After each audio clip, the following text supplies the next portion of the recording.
Alright guys, as I said in my last video, I want to talk about stocking your magical cabinet.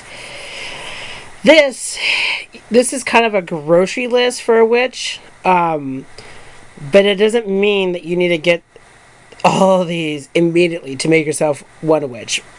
When I first started practicing, I literally only had candles and a wand. The wand was kind of like the first tool that I worked with because it was super easy. I had a willow tree that I grew up with in the neighbor's yard, which is no longer there anymore because it rotted and died, which was so sad to see them extract that from the ground. But thank God I got a wand out of the deal, and I treasure that wand so much. But yeah, a wand was the first tool that I ever worked with, and then later down the road I got my Anthony, which was pretty cool. Kind of enjoyed it. But yeah, stocking your magical cabinet. I kind of want to go through some of these things, and these are just kind of like my information, collective information from plenty of books. A lot of people, or some people may disagree on some of the attributes that's connected to them, but yeah. So let's start with the wand. It says right here, the wand, used to project your energy to a certain place, thing, person, or dimension. I always visualize the wand as a fire thing, so fire is a very transformational energy, and I always relate the wand to the fire. I always relate wand to fire was because I feel like you can blast through dimension. You create this spark of energy, this element or whatnot can go through a dimension, or it's in form of flow of energy and its strength. If you don't have a wand, you could use your two fingers as your dominant hand or your power hand, whatever you use. It could be as simple as this. It could be a pinky. I saw someone actually use the user hand as a power source. A wand is just a stick or a wooden object or a metal. It could be made out of anything that helps, that basically helps you ushering energy into a person, place, or thing. Kind of like a noun. The broom. A lot of people love brooms, but never really use them in rituals. It's really rare that I see in open circles that they use a broom, and I think it's probably because broom is such a personal thing, and you don't want to expose it with other people's energies. But the broom, used for decoration, what I just said just now, magic and ritual. It can be used to sweep an area clean of negative energy. A broom can also be used as a vessel of temporary house or a particular spirit or entity. Brooms are laid at the gateway to the coven circle, used to send message to friends via astral traveling, and set out specific instructions to make friends with your local fairy folk. You should a mist surround your broom, you would know that your message was received. And when they say mist, you'll feel this kind of, not of a cold, but like a damp feel to it. It feels like it's holding the mist or water. I've only felt that a couple times with my broom, and I use my broom to sweep my room at least once a month, just to collect energy, and I also cleanse the fuck out of my broom because it needs to. A chalice is a symbol of emotion and fertility. Chalices are used in decorations and initiative ceremonies and holiday rituals to honor the gods and goddesses and certain spells. Chalices is also used for like libations and whatnot, but I use more of my chalices as offering to the gods more than me consuming anything within it. The pentacle. The pentacle is a flat disc with a pentagram inscribed on it, and it's used to invoke entities for protection.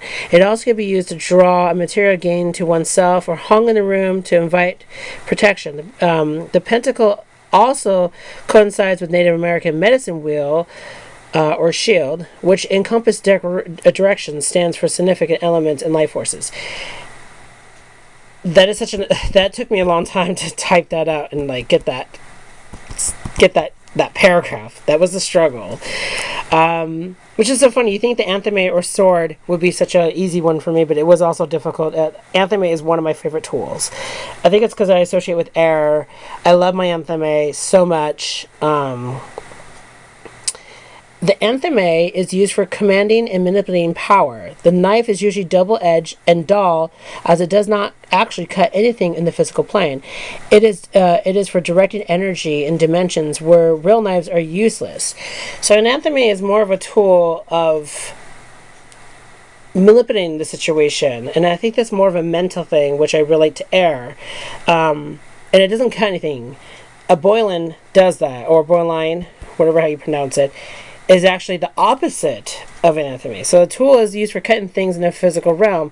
It is a knife where its curved handle used for carving herbs, wands, plants, inscribing candles, cutting cords, and etc. etc. This was actually, it's used for more of a physical. It doesn't really need to be a curved handle or whatnot. I use a basic kitchen knife that I had in the family for a moment, and I use that. Over here, incense burner, used to purify the area you are magically working in. It also could be purified at your home in various, or in yearly magical house cleaning. I have one that's dedicated to a god. I have another one that I use to walk around my room, and I also have one that it's made out of you know how you get those candles in the glass, like those big glass jars that you can kind of get like at Walmart that smells pretty? I burn out the candle, I fill it up with sand, and I use that as a incense burner away. I just have the incense in there, and it just collects ash in there, and once a month I kind of clean it out if I get to it. There's also the really popular wooden plaque ones where they're long and they hold the incense. The incense burner can be anything at this rate, just as long as it's fire resistant. My first incense burner was literally a cooking bowl, like I call it cooking bowl or monkey bowl, if you will, and it was filled with sand. That was literally my first incense holder. It wasn't even those wooden ones because Dollar Tree was just barely coming out, so I couldn't go and get one. The cauldron is a symbol to the goddess, and it's used to develop and own oils and brews. You can brew in a cauldron depending on what type, cast iron, whatnot. You have to be really cautious about certain metals of consuming as well. That's why I don't consume anything out of my chalice, because the metal, I don't like the flavor when, like, let's say for instance you put apple juice in there and it just tastes metally. So if I'm going to consume anything that I'm offering to the gods or goddesses and I'm going to consume it with them, kind of enjoy like a drink, I use a wine glass or a cup that's dedicated to that. You can keep it simple and practical. The regular one is some of the items that is also like a grocery list that you really don't need all at once. But I think that's, there's more of a list back here. But so down here, I have it here. It says it is suggest that you have a place to safely store all your magical supplies. Proper care of your magical tools and supplies are very important.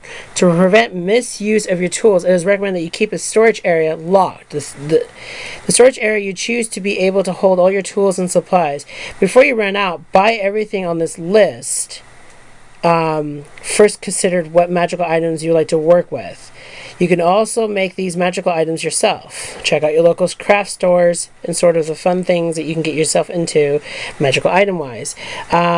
Collecting, exchanging, gathering, or making your own supplies straightens your focus and abilities. When I sit on here run out and buy everything on this list, I was meaning more of like when you feel like you're running out of your herbs.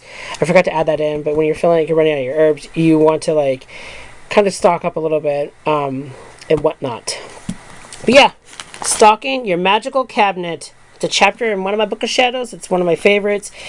I personally took into consideration of writing this out, and I really want to write out the rest of them, but I thought if I get the basics, we'd be good. But yeah, till then, thank you for liking, subscribing, and commenting and whatnot, guys. Till then, bossy beat. Oh, look at my toe. Wiggle, wiggle.